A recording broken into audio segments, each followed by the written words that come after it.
Not every crash out hits the same. Some feel completely valid, whereas others just don't make any sense.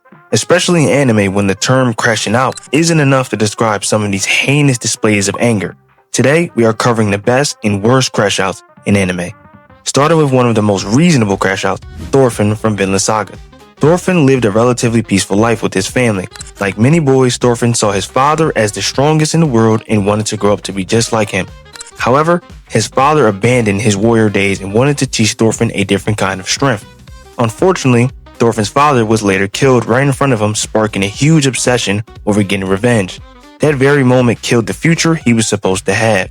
Instead of growing up in a peaceful village with his father's guidance, he followed the very man who killed his father, fought in many wars as a child, and never processed his grief.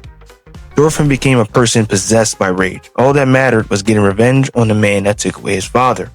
We as fans could understand how Thorfinn felt. His emotional collapse wasn't particularly rational, but it was believable, especially during that time period.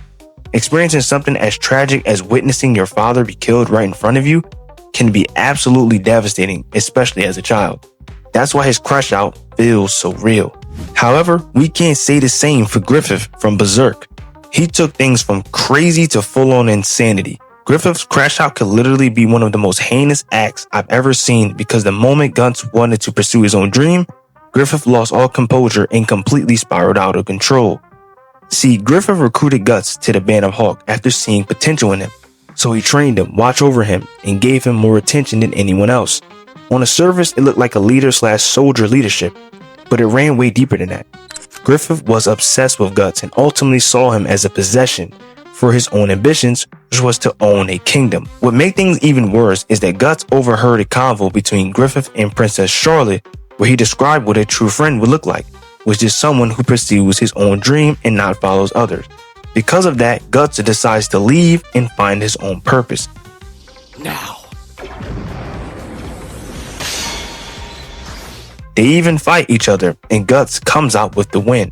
But all of a sudden, this dude Griffith goes absolutely nuts. He instantly seduces Princess Charlotte, which leads to him being imprisoned in a year of brutal torture. Then he sacrifices every member of the band who ever loved and followed him for years. All of them just going like that. But guys, that's not even the worst part. Griffith assaults Casca, who was Guts' lover, right in front of him while he was restrained. This man Griffith is legitimately a monster for ruining his entire dream over Guts leaving. Ultimately, Griffith crashed out because he can never see Guts as his equal. Meanwhile, Goku from Dragon Ball Z has one of the most understandable emotional explosions in anime. This scene hits so hard because we know how Goku felt in that moment. After using Spirit Bomb on Frieza and thinking he defeated him once and for all, but then suddenly Piccolo gets one-shotted and then Krillin, Goku's best friend from childhood, gets lifted up and exploded right in front of him. This isn't the first time Krillin died, but this time hit worse. Frieza laughed and mocked their deaths and Goku couldn't stand for that. His grief and anger just made him explode into the legendary Super Saiyan. So while Goku does snap, it's an honest emotional response to watching the people you care about get hurt. Even then, Goku doesn't completely abandon his principles. That's why this moment is remembered so fondly. It's not just about Goku losing his cool, it's one of the most compassionate characters finally reaching a new limit after witnessing extraordinary cruelty. While Goku crashes out protecting his loved ones, Light Yagami from Death Note crashes out after failing to control the world. Light's crash out is a bit different because he genuinely believed he was making the world a better place, and to some degree, he was. However, Light manufactured his own destruction because of his actions. At first, getting rid of criminals wasn't entirely messed up, but shortly after he began targeting people who got too close to the truth, like Naomi. Light convinced himself that he was a god. You actually have to be wrong for a crash out to be valid, which Light wasn't. Instead, he spent the entire series being the one in the wrong. When Nier exposes him, Light isn't crashing out because of grief, losses, or genuine injustice. He was going crazy because his self-image as an untouchable god had been shattered publicly. He screams that he's justice, that he's a god of the new world, but that's not righteous anger. That's a narcissist being told he's wrong in front of people. So yeah, Light's crash out in the warehouse was completely unvalid. However, Roy Mustang from Full Metal Alchemist Brotherhood has one of the most justified crash outs in anime. The thing about Roy is that he isn't a hothead or someone who acts on impulse. He's calculated and emotionally controlled almost to a T, which is exactly what makes his crash out so significant. See, Roy's closest friend Hughes was completely defenseless and was killed by one of the homunculus named Envy due to him getting close to their secret. But he wasn't just a friend. He was a core good guy of the series, so full of life and love for his family. That's why his death hit so hard. Roy's grief isn't just personal, it's wrapped in guilt. Hughes died investigating something for him, and it didn't help that Envy mocked the fact that he died and could care less about humans.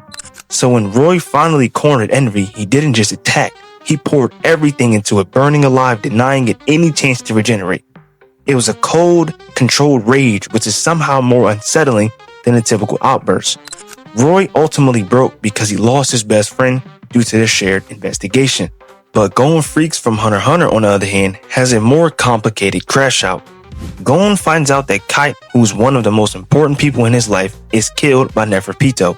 When he confronts Pitou and realizes Kite can't be saved, Gon completely abandons everything that makes him Gon. He essentially traded his life force, his Nen, his potential just to defeat Pitou. Kite was also the first to tell him about his father, which gave Gon his entire life's direction. They didn't just kill Kite, they used his body as a training puppet, which is a whole nother level of a violation. So on the surface, this crash out sounds completely valid. However, here's where it gets uncomfortable. Gon essentially abandoned everything in that moment. He never considered what his self-destruction would do to Killua. He carried massive psychological damage from watching Gon in that state. Gon's crash out had real collateral damage to the person who loved him the most. Gon's pain was 100% real. Kite was someone who he genuinely cared about, so the loss was devastating. But the way he channels that grief, abandoning Killua, destroying himself, and losing all regard for anything except revenge, is what made it not fully valid. You can have legitimate grief, but still crash out in an invalid way. The execution was selfish and destructive in ways that went far beyond what the situation required. It's definitely the most sympathetic and valid crash out though, way more understandable than Griffith or Light, but not quite valid.